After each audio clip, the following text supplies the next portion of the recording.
يوم نقول لجهنم هل امتلأت وتقول هل من مزید، وہ دن جبکہ ہم جہنم سے پوچھیں گے کیا تو بھر گئی، اور وہ کہے گی کیا اور کچھ ہے۔ اس کے دو مطلب ہو سکتے ہیں، ایک یہ کہ میرے اندر اب مزید آدمیوں کی گنجائش نہیں ہے، دوسرے یہ کہ اور جتنے مجرم بھی ہیں انہیں لے آئیے۔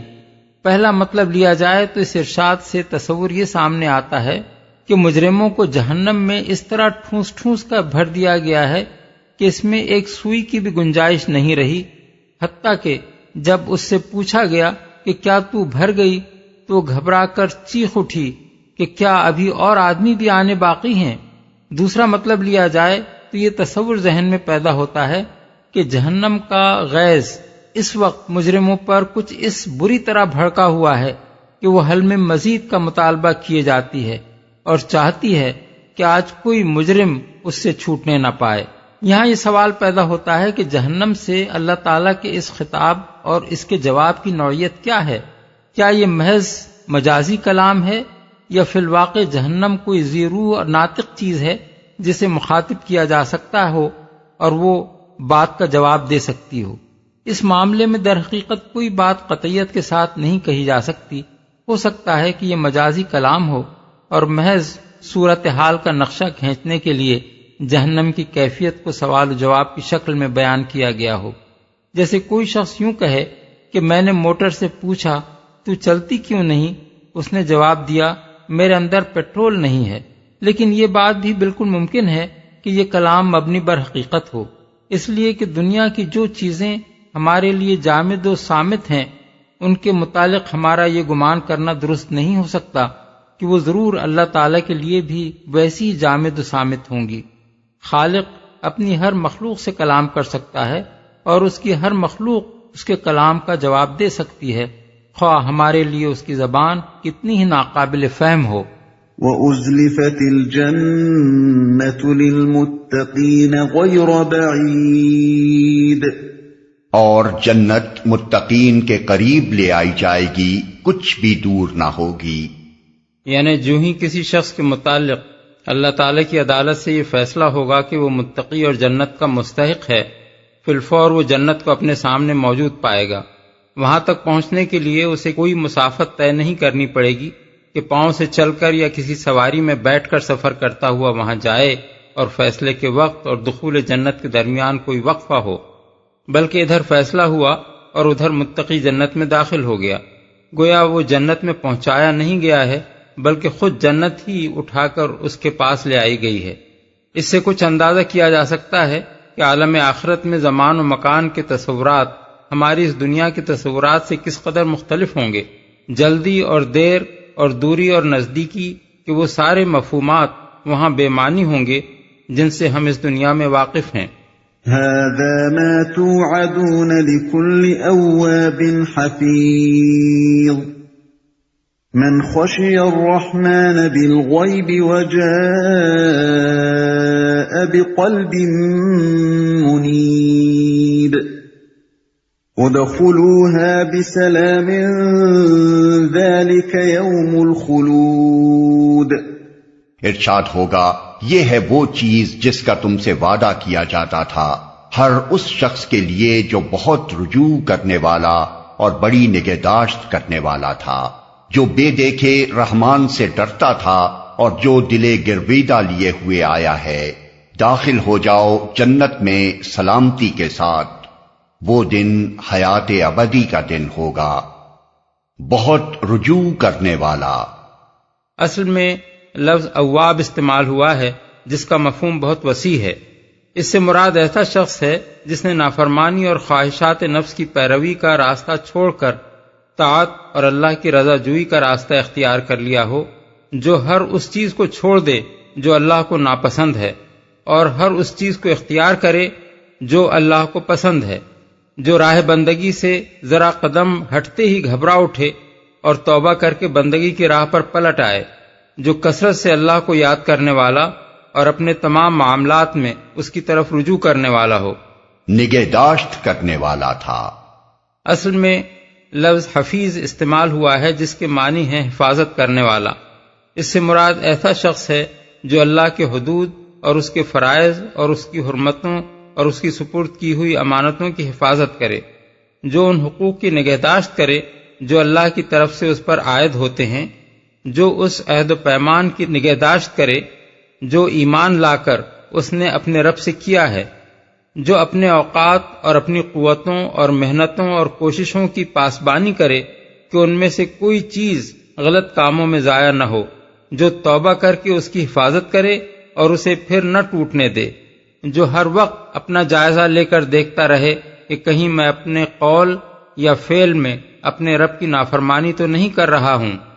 رحمان سے ڈرتا تھا، یعنی باوجود اس کے کہ رحمان اس کو کہیں نظر نہ آتا تھا اور اپنے حواس سے کسی طرح بھی وہ اس کو محسوس نہ کر سکتا تھا، پھر بھی وہ اس کی نافرمانی کرتے ہوئے ڈرتا تھا۔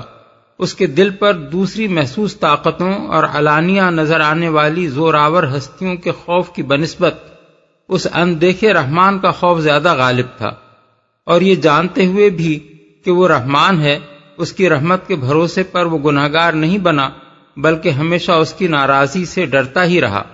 اس طرح یہ آیت مومن کی دو اہم اور بنیادی خوبیوں کی طرف اشارہ کرتی ہے، ایک یہ کہ وہ محسوس نہ ہونے اور نظر نہ آنے کے باوجود خدا سے ڈرتا ہے، دوسرے یہ کہ وہ خدا کی صفت رحمت سے اچھی طرح واقف ہونے کے باوجود گناہوں پر جری نہیں ہوتا۔ یہی دو خوبیاں اسے اللہ کے ہاں قدر کا مستحق بناتی ہیں۔ اس کے علاوہ اس میں ایک اور لطیف نکتہ بھی ہے جسے امام رازی نے بیان کیا ہے، وہ یہ کہ عربی زبان میں ڈر کے لیے خوف اور خشیت دو لفظ استعمال ہوتے ہیں جن کے مفہوم میں ایک باریک فرق ہے۔ خوف کا لفظ بالعموم اس ڈر کے لیے استعمال ہوتا ہے جو کسی کی طاقت کے مقابلے میں اپنی کمزوری کے احساس کی بنا پر آدمی کے دل میں پیدا ہو، اور خشیت اس ہیبت کے لیے بولتے ہیں جو کسی کی عظمت کے تصور سے آدمی کے دل پر طاری ہو۔ یہاں خوف کے بجائے خشیت کا لفظ استعمال فرمایا گیا ہے، جس سے یہ بتانا مقصود ہے کہ مومن کے دل میں اللہ کا ڈر محض اس کی سزا کے خوف ہی سے نہیں ہوتا، بلکہ اس سے بھی بڑھ کر اللہ کی عظمت و بزرگی کا احساس اس پر ہر وقت ایک ہیبت طاری کیے رکھتا ہے۔ دل گرویدہ لیے ہوئے آیا ہے، اصل الفاظ ہیں قلب منیب، لے کر آیا ہے۔ منیب انابت سے ہے جس کے معنی ایک طرف رخ کرنے اور بار بار اسی کی طرف پلٹنے کے ہیں، جیسے قطب نما کی سوئی ہمیشہ قطب ہی کی طرف رخ کیے رہتی ہے، اور آپ خواہ کتنا ہی ہلائیں جلائیں وہ ہر پھر کر پھر قطب ہی کی سمت میں آ جاتی ہے۔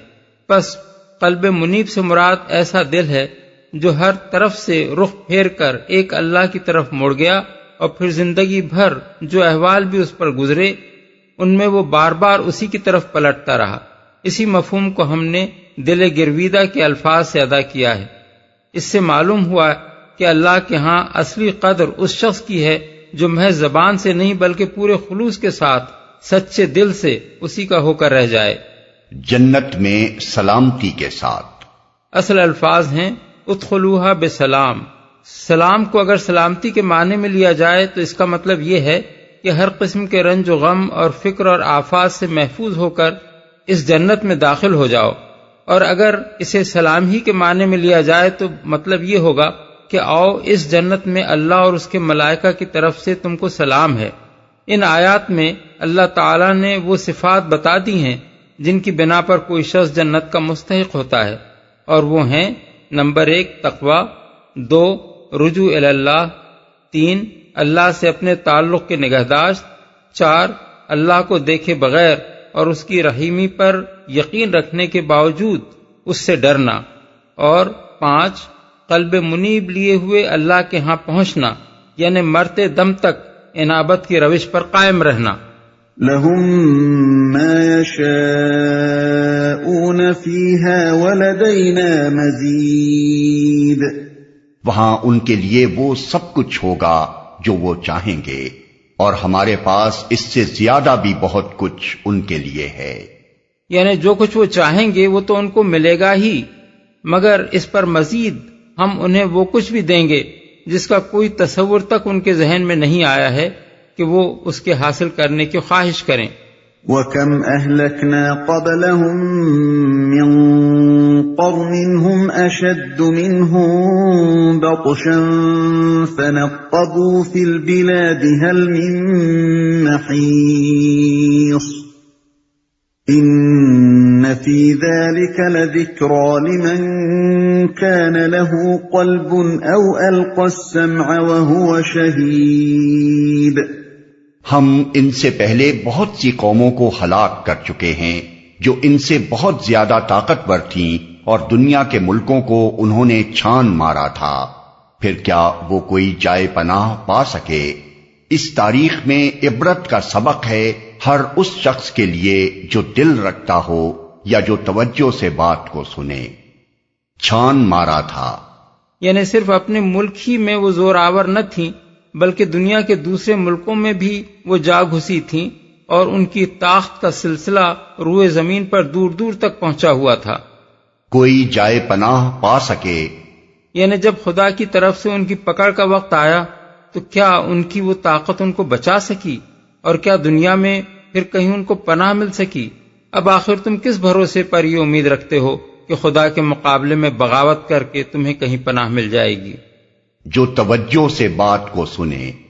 بالفاظ دیگر، جو یا تو خود اپنی گرہ کی اتنی عقل رکھتا ہو کہ صحیح بات سوچے، یا نہیں تو غفلت اور تعصب سے اتنا پاک ہو کہ جب دوسرا کوئی شخص اسے حقیقت سمجھائے تو وہ کھلے کانوں سے اس کی بات سنے۔ یہ نہ ہو کہ سمجھانے والے کی آواز کان کے پردے پر سے گزر رہی ہے اور سننے والے کا دماغ کسی اور طرف مشغول ہے۔ وَلَقَدْ خَلَقْنَا السَّمَاوَاتِ وَالْأَرْضَ وَمَا بَيْنَهُمَا فِي 6 أَيَّامٍ وَمَا مَسَّنَا مِن لُغُوبٍ۔ ہم نے زمین اور آسمانوں کو اور ان کے درمیان کی ساری چیزوں کو 6 دنوں میں پیدا کر دیا اور ہمیں کوئی تکان لاحق نہ ہوئی۔ فاصبر على ما يقولون وسبح بحمد ربك قبل طلوع الشمس وقبل الغروب ومن الليل فسبحه وأدبار السجود۔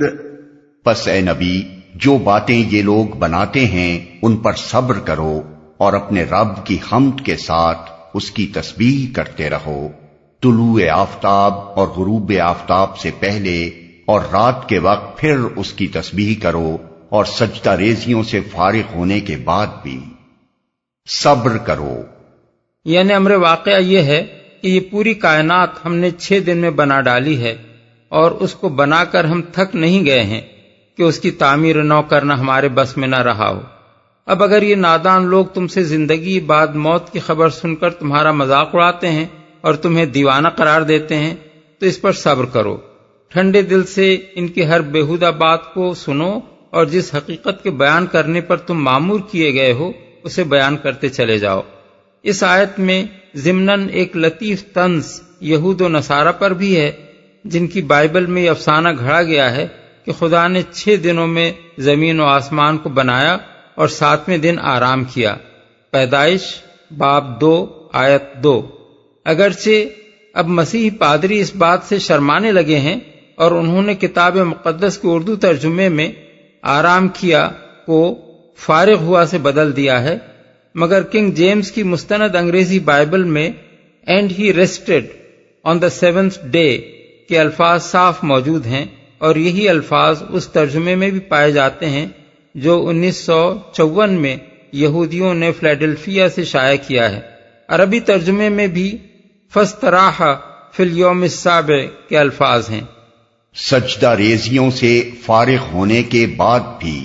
یہ ہے وہ ذریعہ جس سے آدمی کو یہ طاقت حاصل ہوتی ہے کہ دعوت حق کی راہ میں اسے خواہ کیسے ہی دل شکن اور روح فرسا حالات سے سابقہ پیش آئے، اور اس کی کوششوں کا خواہ کوئی ثمرہ بھی حاصل ہوتا نظر نہ آئے، پھر بھی وہ پورے عزم کے ساتھ زندگی بھر کلمہ حق بلند کرنے اور دنیا کو خیر کی طرف بلانے کی سعی جاری رکھے۔ رب کی حمد اور اس کی تسبیح سے مراد یہاں نماز ہے، اور جس مقام پر بھی قرآن میں حمد و تسبیح کو خاص اوقات کے ساتھ مخصوص کیا گیا ہے وہاں اس سے مراد نماز ہی ہوتی ہے۔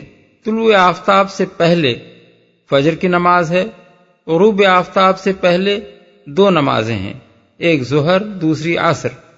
رات کے وقت مغرب اور عشاء کی نمازیں ہیں، اور تیسری تہجد بھی رات کی تسبیح میں شامل ہے۔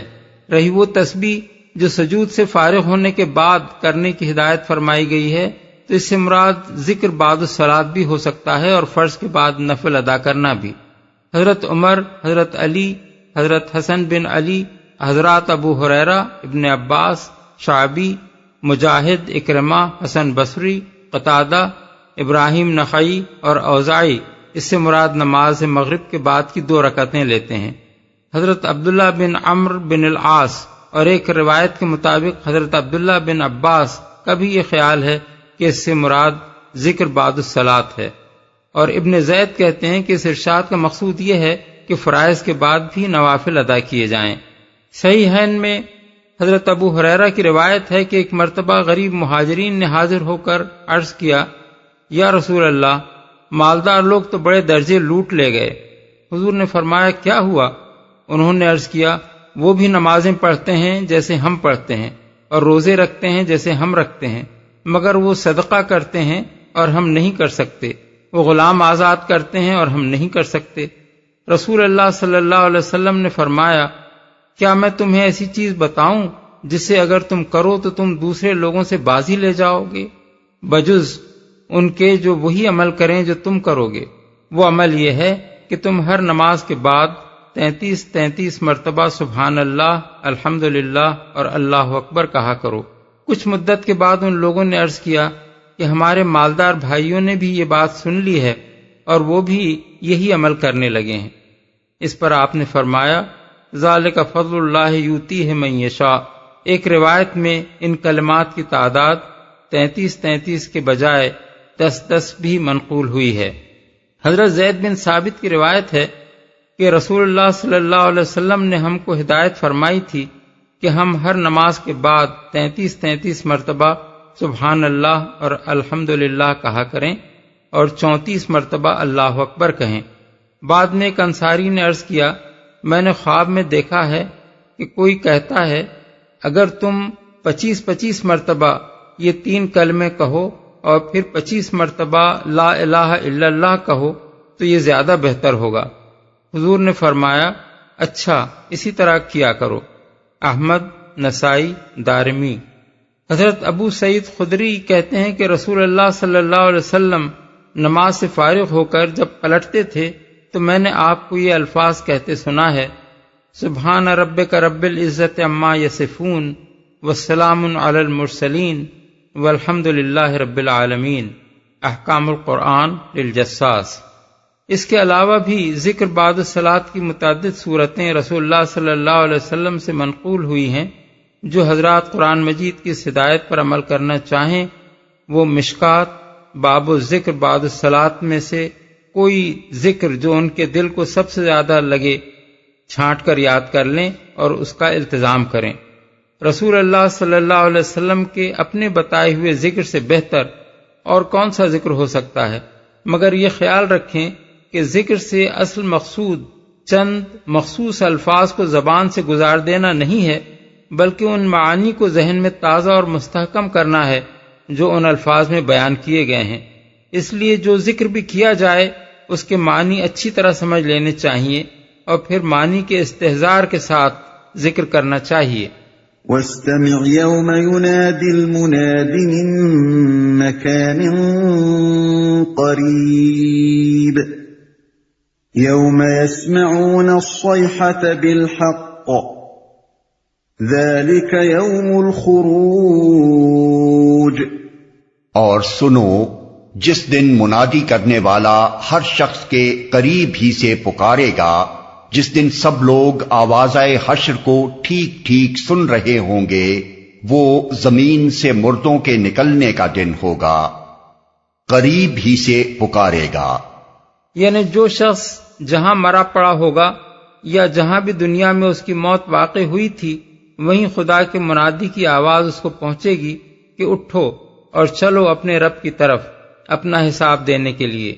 یہ آواز کچھ اس طرح کی ہوگی کہ روئے زمین کے چپے چپے پر جو شخص بھی زندہ ہو کر اٹھے گا وہ محسوس کرے گا کہ پکارنے والے نے کہیں قریب ہی سے اس کو پکارا ہے۔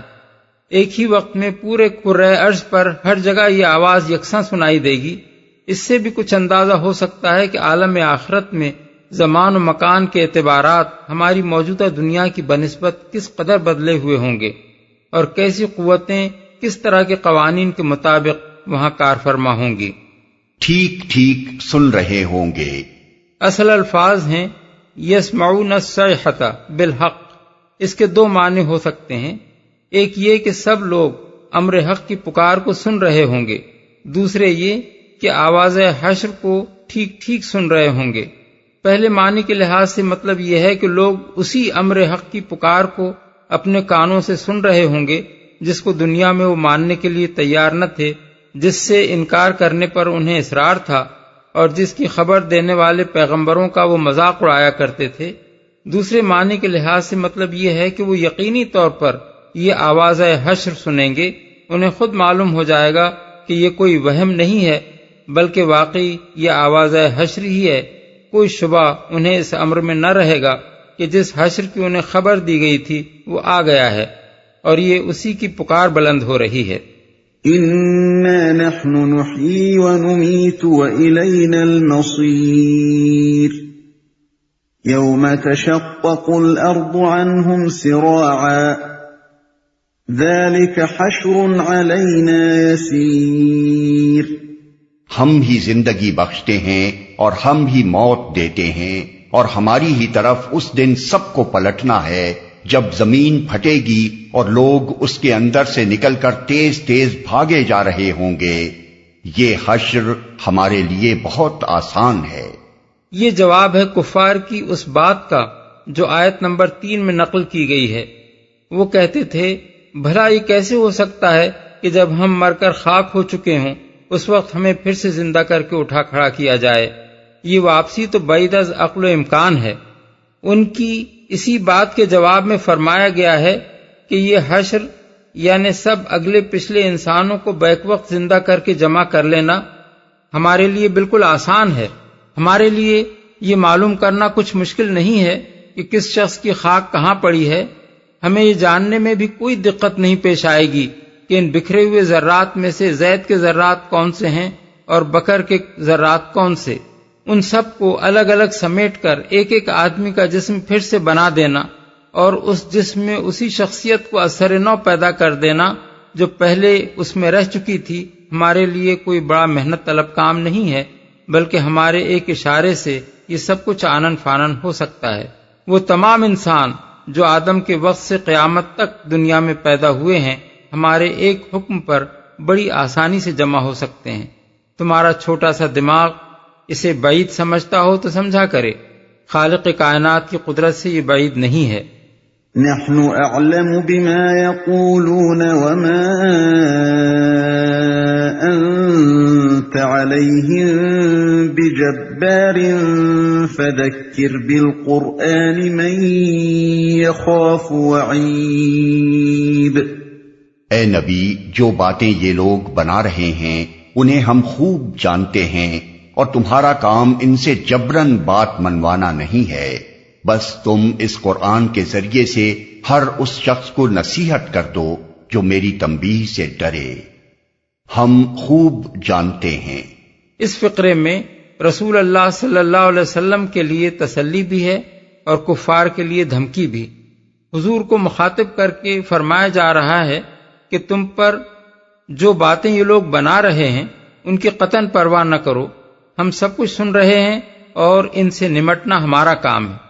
کفار کو متنبہ کیا جا رہا ہے کہ ہمارے نبی پر جو فقرے تم کس رہے ہو وہ تمہیں بہت مہنگے پڑیں گے۔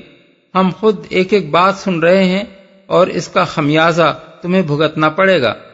جو میری تنبیہ سے ڈرے۔ اس کا یہ مطلب نہیں ہے کہ نبی صلی اللہ علیہ وسلم جبراً لوگوں سے اپنی بات منوانا چاہتے تھے اور اللہ تعالیٰ نے آپ کو اس سے روک دیا، بلکہ دراصل یہ بات حضور کو مخاطب کر کے کفار کو سنائی جا رہی ہے۔ گویا ان سے یہ کہا جا رہا ہے کہ ہمارا نبی تم پر جبار بنا کر تو نہیں بھیجا گیا ہے، اس کا کام زبردستی تمہیں مومن بنانا نہیں ہے کہ تم نہ ماننا چاہو اور وہ جبراً تم سے منوائے۔ اس کی ذمہ داری تو بس اتنی ہے کہ جو متنبہ کرنے سے ہوش میں آ جائے اسے قرآن سنا کر حقیقت سمجھا دے۔ اب اگر تم نہیں مانتے تو نبی تم سے نہیں نمٹے گا بلکہ ہم تم سے نمٹیں گے۔